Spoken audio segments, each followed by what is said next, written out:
was there. But they were. He was 7 years older than I, and Banana's 5 years older than I, and both of them were 2 years ahead of themselves in school.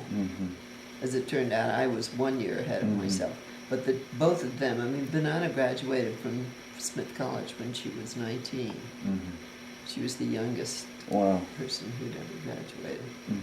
And it's kind of an amusing thing because Nancy Davis, who was a good friend of hers and who had come to visit us on a number of occasions, and I thought was one of her few friends who was nice to me. When a biography was written of her after she became Mrs. Ronald Reagan, she said that she was the youngest person to graduate from Smith, and actually it was my sister. Anyway, so Banana was often off with other friends. She had a lot of very fancy friends, very, very wealthy people. The Noble family, who had lifesavers. The Simmons family, who had the Simmons mattresses. These were all the big companies. I mean, this was back when this country made everything, and everything was made in this country. The ABC SEE company that made the elevators that were used in all the skyscrapers and everything. These were all families that lived in Greenwich. The fathers all worked in New York, but they had all moved out to the country the way my family did, partially to escape New York taxes, but also to have their families grow up in this very beautiful, nice country. Not rural like around here, but well manicured lawns and gorgeous gardens and swimming pools and tennis courts and all that kind of stuff. Anyway, so Banana had, because she had gone through, I think she was in about 7th grade at the academy when the crash came. I don't know. But in any event, so she had all these very, very fancy friends and was off with them all the time. People were unbelievably kind to us. In Belhaven, where all my friends came from, as I said, I would be riding around in the limousines, and they would endlessly invite me to their houses. They never were, I never was able to reciprocate an invitation. I never had. So they kind of knew your situation, but they didn't mention it? No, and the kids didn't seem to ever even know about it. The parents obviously knew. Yeah. And they must have had such respect for Mother and Daddy that they were unbelievably kind. I mean, I did all kinds of wonderful things that were beyond anything that I could have thought of. I mean, I can remember as a very young child, in the school, going every Wednesday to my friend Suzanne Wills, and the chauffeur would come and pick Suzanne and me up and take us back and have lunch, and every Wednesday we would have chicken fricassee. And I loved it. I mean, we didn't have fancy meals at all, and then I would spend the night, play all afternoon, spend the night, and then the chauffeur would bring us back to school the next day. That went on for a bunch of years. And then when I was in the 5th grade was when the bank foreclosed on the building. Oh, and then, other friends with beautiful yachts, and I would be taken off and the Skakel's came later. That was when the Skakel's came later. That was after I went to the academy. Yeah. But just in Belhaven, my friend Ann Page had, her family had a beautiful yacht, and I would be taken out, on trips all through Long Island Sound there.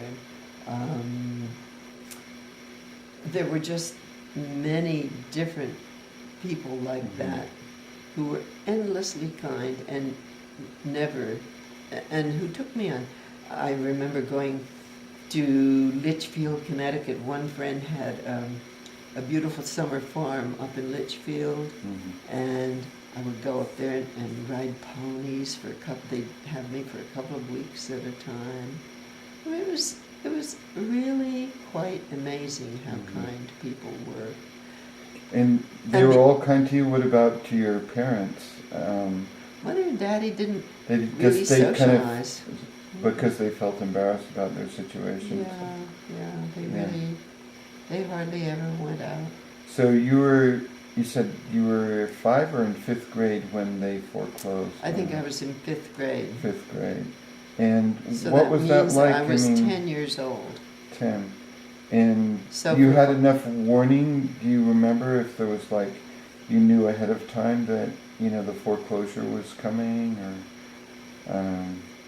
I don't know. I just knew that the bill collectors were always dogging my family. Right. But when you moved everything out of the house, I know your neighbors had said that we could use their house. Use their house. So you had a place to move It was right just into. right. It was just up Otter Rock Drive, say as far as from here to the main street. Right. And it was this great, huge Victorian. So you moved straight out of your house, straight into their place. As I recall, Yeah. right. And a lot of their furniture was all left in the house because Mrs. Robinson, the Robinsons had a whole brownstone house in New York, and she just decided to move to that because her husband had died, and her children were pretty well. They were pretty well grown, not entirely, but Cecil, do you remember Cecil Robinson? Yeah. He was the youngest of the Robinsons, and there was Arnie and Jim and Cecil.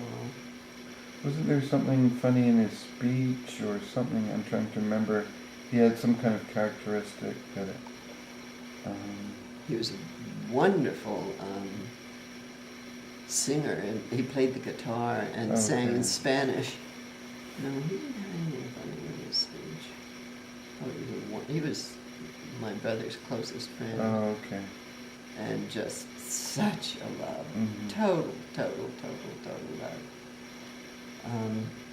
And then your mother continued the schooling The in school, your house. we took over the dining room up in the big house. And that was from 1st grade to like 8th grade, or? Yeah, I And don't 20 remember how kids, young. I don't think there ever were more than 20, and maybe that was pretty big. But then she did get people. She got a friend, Mrs. Newton, to help her with the math. And oh, you damn thing! Where did you go? There you were. You're hiding. Did you see it? Yep. I missed it. Damn it. God, every time I try to snap at them, I go like this because I'm so cross and I think I blow them away. Oh, that wretched thing is alive here someplace. Oh, I think I saw him fall. No, he didn't. No? He's under here someplace laying his filthy eggs.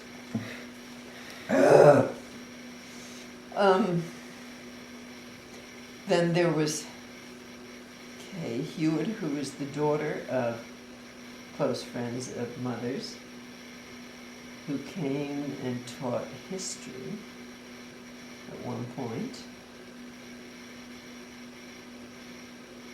And was there anyone who taught art? Mother could do all those things, but meanwhile, and tell me if I don't, stop me if I haven't said. Sure. Meanwhile, she was asked if she would teach in New Rochelle, at the Ursuline Academy in New Rochelle, do the speech and drama classes there. And by this time, World War II. Had that been going yet? 1945? No,